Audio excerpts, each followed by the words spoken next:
Hello students, today we will do example of chapter 8, example 8.2. Now all the examples or the numericals given in the exercise are directly based on the formula we have written in the previous lecture. Now in this question, a plain electromagnetic wave of frequency 25 megahertz travel in the free space along x-axis. So the direction of the propagation of the wave is along x-axis. So direction of propagation of EM wave is along x-axis.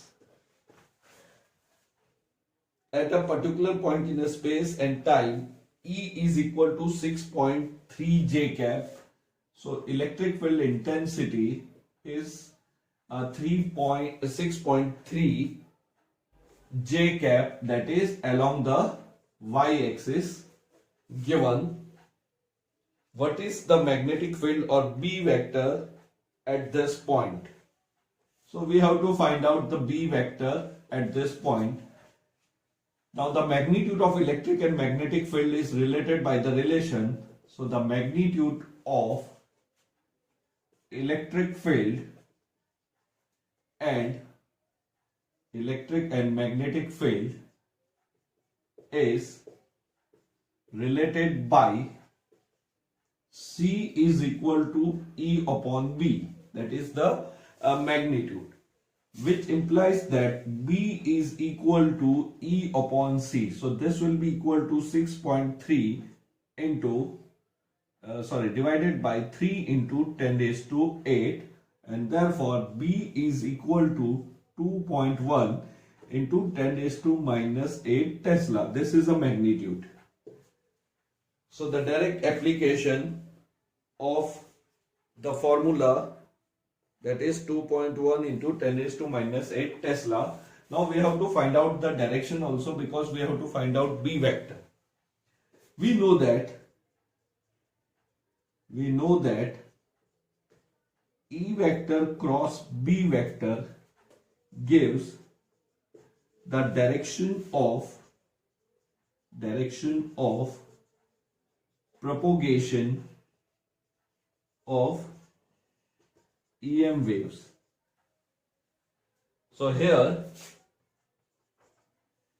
E vector is along the y axis, and it is given in the figure that in the question that the electromagnetic wave is propagating along the x axis. So here direction of the propagation is I cap is equal to J cap cross, let us say it is a question mark. So we know the cross product I cross J will give you K cross J cross K I, and K cross I will give you J. So now we need a resultant I, because EM wave is traveling along the x axis and E is along the y axis. So it should be clear that electric and magnetic field are perpendicular to each other, as well they are perpendicular to the direction of the propagation of the wave. So the magnetic field should be along the z axis. Now the question is whether it should be a positive z axis or negative z axis. So J cross K will give you I. So here this question mark should be K cap. Hence B vector is along positive z axis. Hence B vector is along z axis. Therefore we write B vector is equal to, the magnitude is 2.1 into 10 raised to minus 8 K cap Tesla in vector form. So this is the direct application of the formula. Now let us see example 8.3.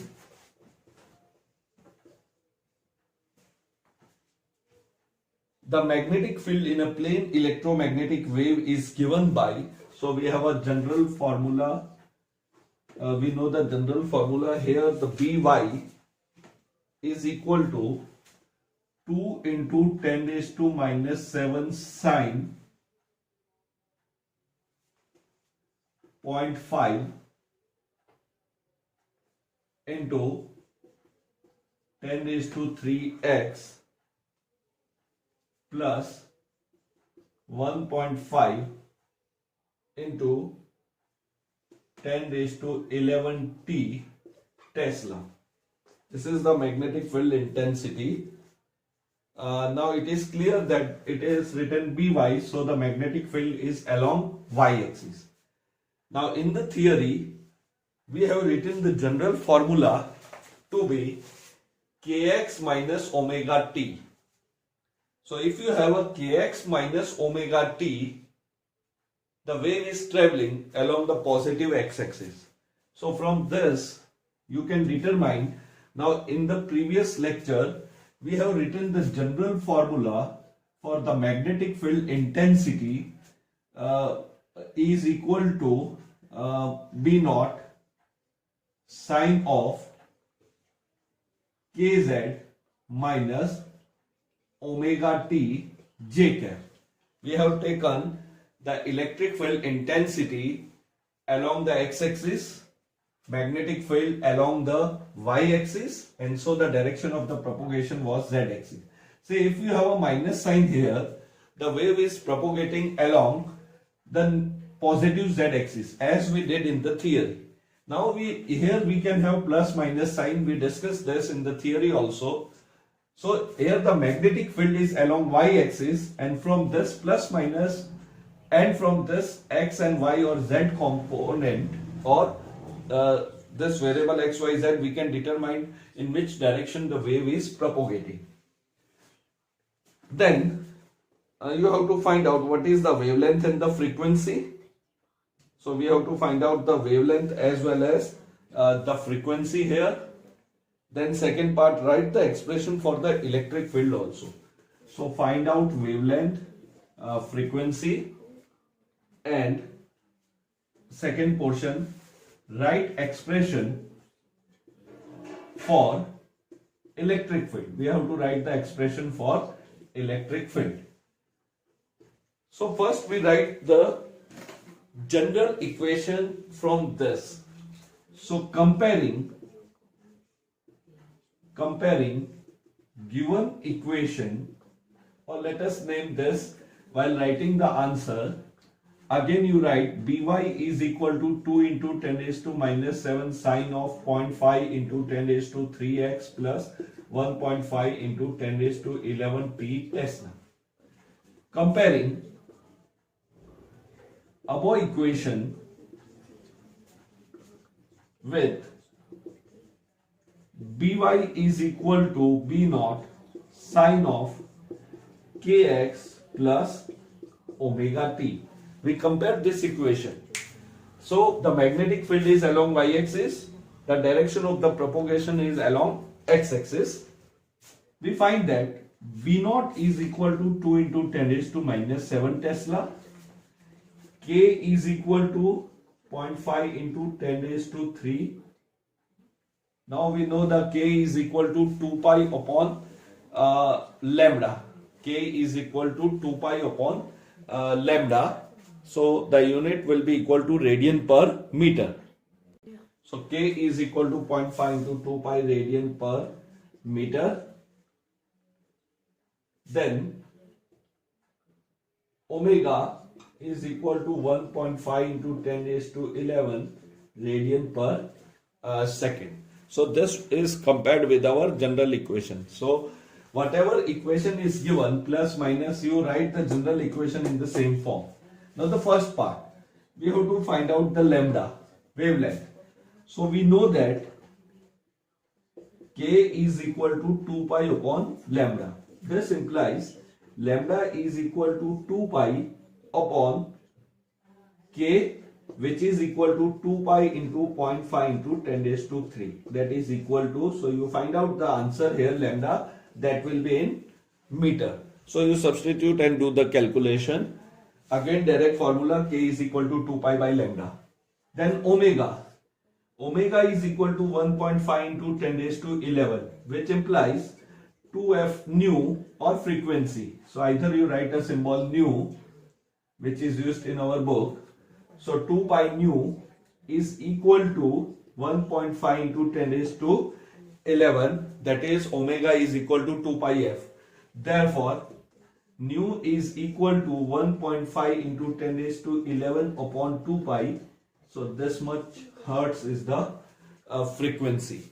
Now second part, we have to write the direction of, we have to determine the direction of the electric field intensity.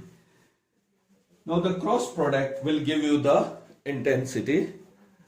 So general formula will be same, kx plus omega t. In the place of b it should be E. In the place of b naught, so actually this is your b naught, that is the maximum value or the amplitude or the peak value of the magnetic field. So first we find out E naught. Here C is equal to E naught upon B naught. Therefore E naught is equal to C times B naught. That is equal to, E naught is equal to C is 3 into 10 raised to 8 into B is 2 into 10 raised to minus 7. So that is 3 into 2, that is 6 into 10. So it is 60 volt per meter. So this is E naught. Now general expression. Now first we have to determine the direction. Here direction of propagation of wave is along negative x-axis. Is along negative x-axis. Now how should we know that it is negative x-axis? So you see this variable here and you see, check this side. If this is plus, the wave is moving along the negative axis, and if we have a x, it is along the negative x-axis. And b, it is clear that b vector is along y-axis. Now E cross B gives direction of propagation, propagation. Therefore we have minus I is equal to, we don't know the value of E vector, the direction, cross, this is equal to J cap. So you keep this table in mind again. I, J, K, anti-clockwise we have a positive term. Now it is here it should be either plus K or minus K. So it is K cross J. If I do J cross K, then J cross K should be equal to I, and their opposite K cross J should be equal to minus I. I need an answer minus I cap. So here J cross K, it should be I, or K cross J is equal to minus I. I need answer minus I. J is given, so this question mark or the blank should be K. So what should be the direction of electric field intensity? Z axis. Therefore E vector is along Z axis. Therefore now we write the general formula from this. Ez is equal to E naught, that is 60 sine, again that same value, 0.5 into 10 raised to 3x plus 1.5 into 10 raised to 11 t, unit is volt per meter. So this is the Z component of electric field intensity. Clearly all three are perpendicular to each other. Example 4. Light with an energy flux of 18 watt per centimeter square. Now see the given 18 watt per centimeter square. This is called energy flux. Actually it is power per unit area. So you have to remember this term. Energy flux means power per unit area. So energy flux, that is power upon area, is given to us. So if the light is incident on an area of 1 centimeter square, the power transmitted is 18 watt. So this is 1 centimeter square area. Now what is the area which falls on a non-reflecting surface at normal incidence? So incident is normal. If the surface has an area of 20 centimeters square, so here area A of surface given is 20 centimeters square. So this entire area given to us is 20 centimeters square. Find the average force. So we have to find out the average force exerted on the surface during a 30-minute time span. So time is 30 minutes. So how much force will be exerted? In the previous lecture, we have seen that when electromagnetic waves are incident, they exert pressure which is known as a radiation pressure, and hence the momentum or the force is exerted on the surface. So this electromagnetic waves falls for 30 minutes, that is the light is given. So this can be written as 30 into 60, that is equal to 1800 second. Now we have to find out force. Now force have a relation with the momentum and the energy.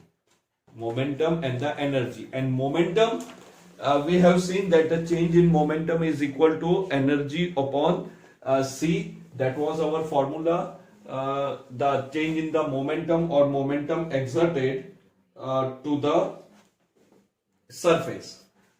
So we have to find out force.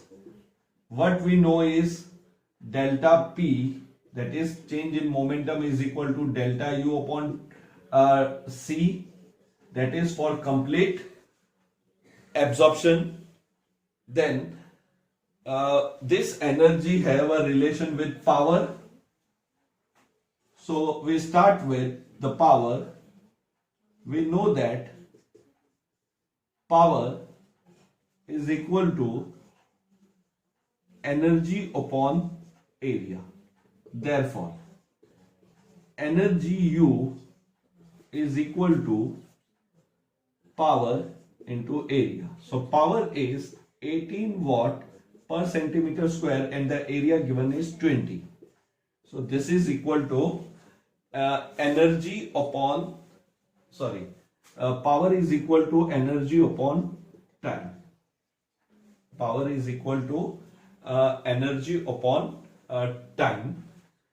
So first we find out the energy, total energy. Now how much power will be given for 20 centimeter square? For 1 centimeter square we have 18. So here it should be 18 into 20 into time, that is 30. So here we write this as time. So P upon A, P is equal to energy upon time. Therefore, energy is equal to power into time. So first we find out the total power transmitted. This is for 1 centimeter square. So for 1 centimeter square, the power is 18 watt. So for 20 centimeter square, the power transmitted is 18 into 20 into time is 1800. So this much power is transmitted or incident on the surface. So this much energy, that will be in joule. So this is actually a total energy given to sheet, and it should be equal to total power. This was energy flux. So total power is equal to this. So total energy given to the sheet is this much energy. So you solve this. Now we know that momentum is equal to delta U upon delta C. So for complete absorption, total momentum transferred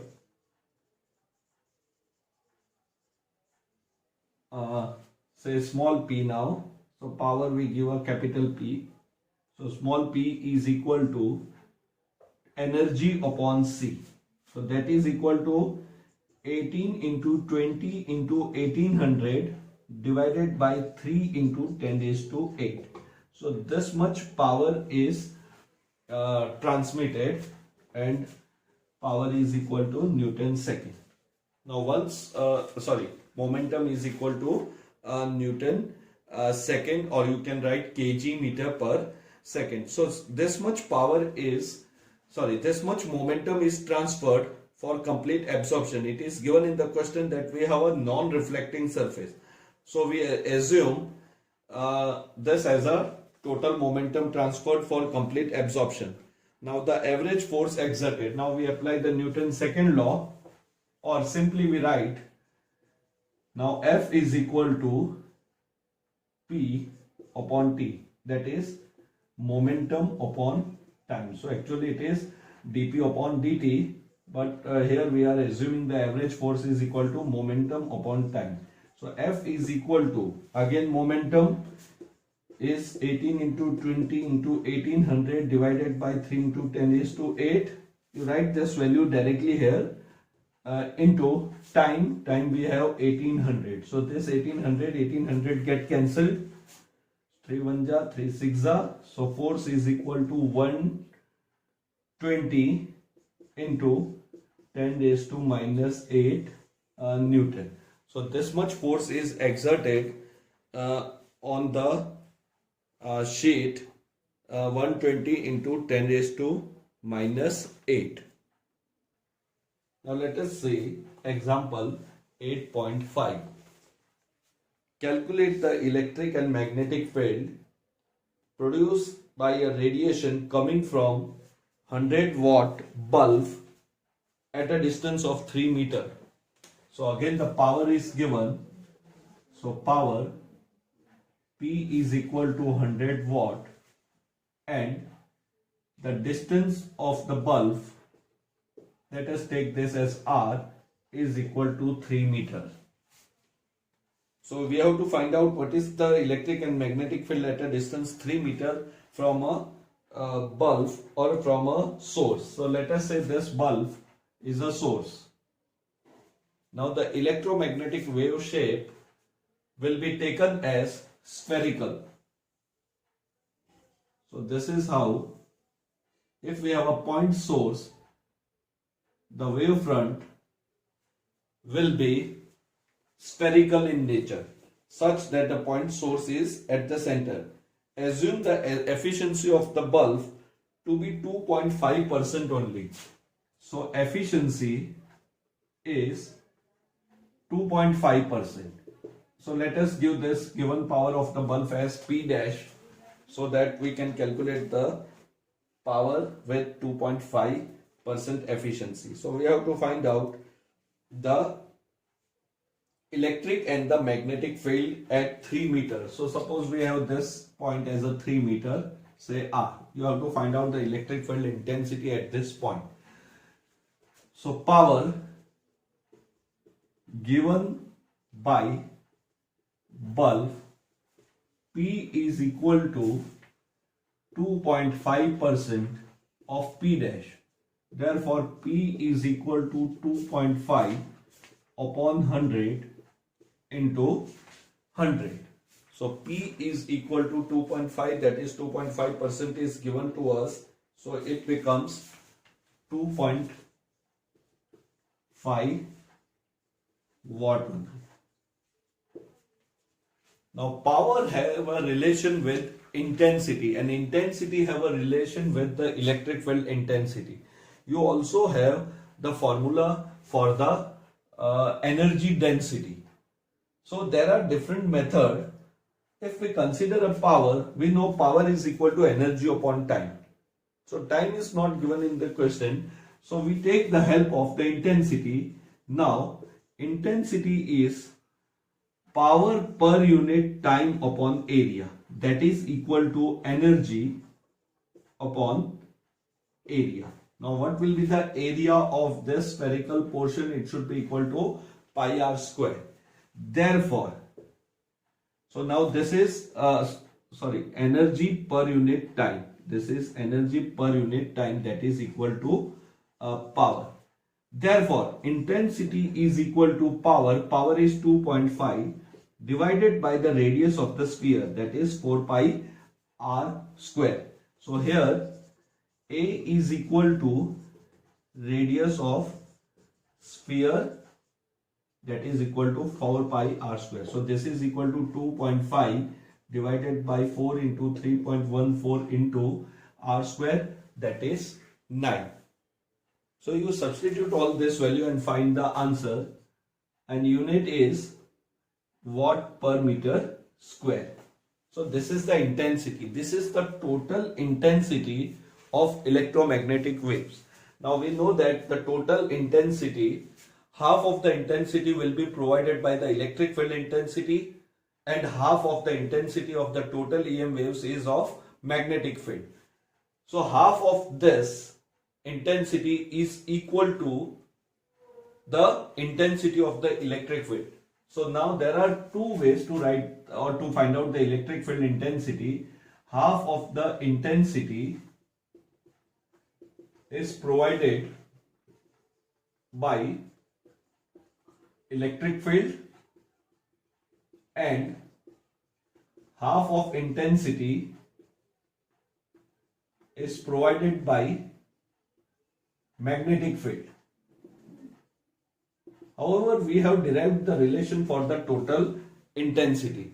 Now the total intensity, if you remember, I is equal to rho into C, and rho is equal to epsilon naught E square RMS into C. So if I know the total intensity, I can directly find out ERMS. So either you write this, or half of the intensity is equal to half of epsilon naught E square RMS into C. So it is like multiplying both side by half.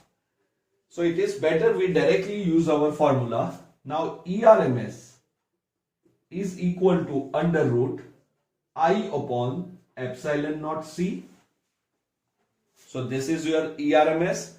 I value is known to us, epsilon naught value we know, C value we know. This is ERMS, that is the root mean square value, that is volt per meter. But we have to find out the maximum amplitude.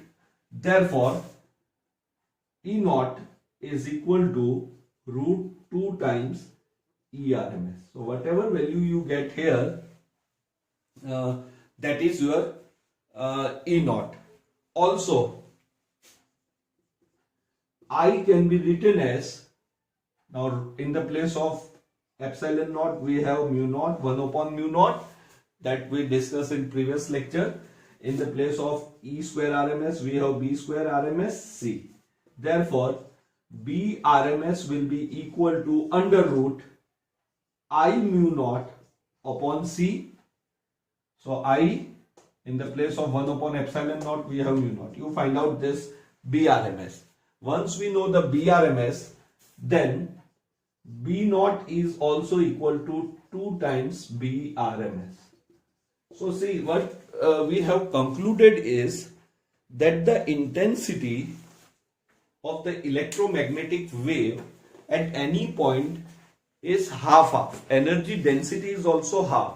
So half of the energy density is provided by the electric field, half of the energy density is provided by the magnetic field. Half of the energy is provided by electric field, half of the energy is provided by magnetic field. Same is the case with intensity. But when we find out the value of E naught and B naught, that is not half and half. E naught, because we have a relation C is equal to E naught upon B naught. So B naught is equal to E naught divided by C. So the value of the magnetic field,